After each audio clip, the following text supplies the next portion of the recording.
আসসালামু আলাইকুম প্রিয় দর্শক ভাই বোনেরা, সবাইকে আমার গার্ডেন চ্যানেলের পক্ষ থেকে জানাই অনেক অনেক শুভেচ্ছা। আমার আজকের ভিডিও হচ্ছে বস্তায় হলুদ চাষ। দেখুন, আমি একটা হাফ বস্তাতে হলুদ চাষ করেছি। বস্তাটা আধা কেটে ফেলেছিলাম, আধা বস্তাতেই দিয়েছিলাম। তাতেই আমার হলুদের গাছগুলো খুব সুন্দর হেলদি হয়েছিল। আর বর্তমান সময়টা দেখুন, পাতাগুলো মরে গেছে। যখন হলুদের গাছের পাতাগুলো মরে যায় তখনই বুঝতে হবে যে মাটির নিচে হলুদটা পুরট হয়ে গেছে। এখনই আমাকে হলুদটা উঠিয়ে নিতে হবে। আর এই হলুদটা আমি বসিয়েছিলাম এপ্রিল মাসে। তারপরে আমি খুব একটা পরিচর্যা করি নাই, শুধু শুকিয়ে গেলে জল দিয়েছি যেহেতু ছাদ বাগানে। তারপরে আজকে আসুন আমি হলুদগুলো উঠিয়ে নিই। হলুদের মাটিটা খুব শক্ত হয়ে যায় নিচের দিকটা। যদিও আমি বালু মাটি দিয়েছি কিন্তু শুকনো হয়ে গেছে। কয়েকদিন থেকে আমি জল দেই না, গাছটা মরার পরে আর জল দিতে হয় না। গাছটা একদম শুকিয়ে নিতে হয় মাটিটা, তারপরে উঠাতে সুবিধা হয়। দেখুন কেমন হলুদ হয়েছে, আপনারাও দেখুন, আমিও দেখছি। এই যে হলুদের কালারটা দেখা যাচ্ছে অল্প অল্প। আর আমি এই অস্ত্রটা দিয়ে উঠানোর সময় একটু একটু কেটেও গেছে, কতগুলো হলুদ কাটা কাটা হয়ে গেছে দেখতে পাচ্ছি। এইভাবে করে হলুদ আমরা খুব সহজেই ছাদ বাগানে করতে পারি। বস্তাতে হোক বা কোনো টবে বা কোনো ঝুড়িতে, সব কিছুতেই করা যায়। অনেকগুলো হলুদ দেখতে পাচ্ছি, অল্প অল্প করে উঠাচ্ছি। দেখুন আপনারাও।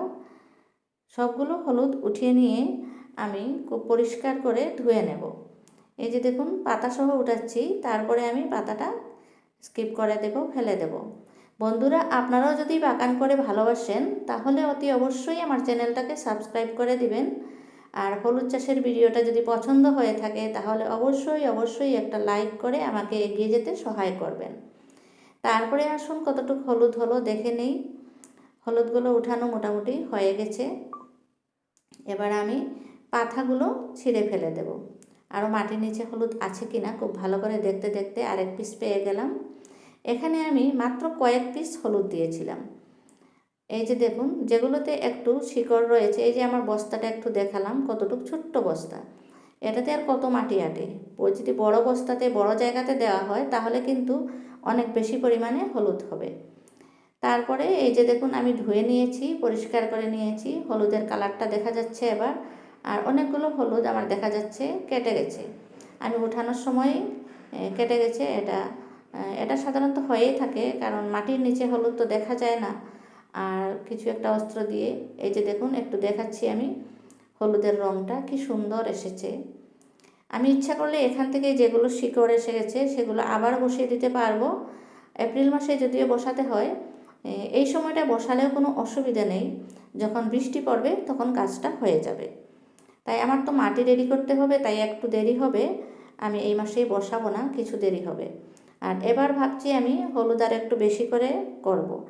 আমার ভিডিওটা যদি ভালো লেগে থাকে, আপনারাও যদি হলুদ চাষ করতে চান তাহলে অবশ্যই একটা লাইক করে যাবেন। কত সুন্দর লাগছে বাড়ির হলুদ। আর এগুলো কি করে ব্যবহার করতে হয় আপনারা নিশ্চয়ই জানেন। সিদ্ধ করে নিতে হয়, তারপরে শুকাতে হয় খুব ভালো করে, তারপরে ছোটো ছোটো করে কেটে নিয়ে ছালটা বের করে ছোটো ছোটো করে কেটে নিয়ে তারপরে মিক্সি গ্রাইন্ডারে দিয়ে গুঁড়া করা যায়। আর এই যে বাড়ির হলুদের গুঁড়া, এটা কিন্তু পিওর। এটার খুব সুন্দর কালারও আসে, একটা সেন্ট থাকে, কিনা হলুদের চেয়ে অনেক গুণে ভালো। আর এই হলুদটা ইচ্ছা করলে আমরা একটু স্কিনেও ব্যবহার করতে পারি, কারণ এটা একদম পিওর অরিজিনাল হলুদ, এটাতে স্কিন খুব সুন্দর হবে। তাই আমি স্কিনে ব্যবহার করার জন্য একটুখানি হলুদ রেখে দেব আলাদা করে। আপনারাও এভাবে হলুদ স্কিনের জন্য ব্যবহার করতে পারেন যদি বাড়িতে চাষ করে থাকেন। আমি বাগান করে থাকি, ফুলের বাগান আর সবজির বাগান দুটোই করে থাকি। আপনারাও যদি বাগান করেন তাহলে আমার চ্যানেলে আসুন। সবাই ভালো থাকুন, হ্যাপি গার্ডেনিং।